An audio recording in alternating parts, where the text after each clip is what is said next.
Armoningiz bormi? Orzungiz bormi desam, ko'zingizni yumib oldingiz. Orzungiz, armoningiz bormi desam, ko'zingizdan yosh oqyapti. Nima o'sha orzu, armon? Ayting desam, qilalasizmi? Qilalaman. 35 yildan beri kutayotgan orzuyim borda, qilalasizmi? Qilalaman desam, shunaqa yig'lasalar, deydi, qiqir qilib ovozlari chiqib yig'ladilar. Yelkalari qimirlab yig'ladi. Bir mahal to'xtatdim. Aya, ha o'g'lim, orzungiz bormi desam, ko'zingizni yumib oldingiz. Orzungiz bormi desam, yig'layapsiz. Orzungiz bormi desam, ko'zingizdan yosh oqdi. Nima o'sha orzu 35 yildan beri sizni kuttirgan? Ayting, men hozir qilaman desam, bir o'zlarini to'xtatdilar-da. O'g'lim, akangiz aytmagan, opingiz aytmagan bir gap borda. Nima gap, onajon? Siz kechasi uxlab, ertalab turib ham yugurib bo'ynimga osilib, "Ona, men sizni sog'indim, uxlab turibdir" deysiz. Uxlab ko'rmaganimga turib sizni sog'inib qoldim deb bo'ynimga osilib, betimdan o'pib, sog'indimdir deysiz. Maktabga borib, maktabdan kelib, yugurib bo'ynimga osilib, "Ay, men sizni sog'indimdir" deysiz. Shu so'zni men 35 yildan beri og'zingizga qarayapman-da, shu gapni aytarmikin deb.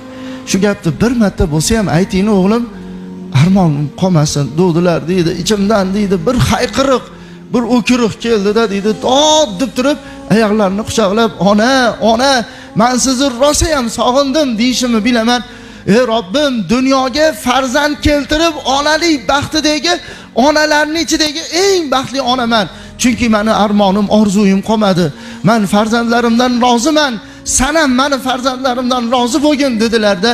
La ilaha illalloh Muhammad Rasululloh deb jon taslim qildilar-u, endi armon menga o'tib qoldi dedi. Nima desam, qaniydi onam hayot bo'lsa-yu, soatda, kunda emas, soatda aytardim deb.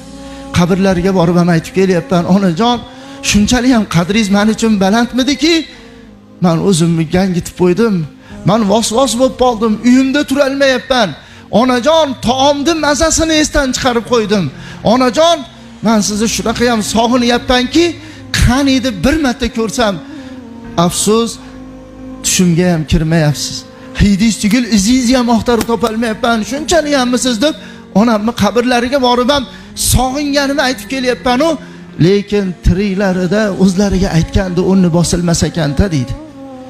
Shunday ekan, siz u bizni qaysi gapimizni onamiz yaxshi ko'rardikinki, qaysi bir gapimizni yoshligimizda aytganmiz-u, katta bo'lganda aytmay qo'ydik-ku, o'sha armon bo'lib ketmadimikin?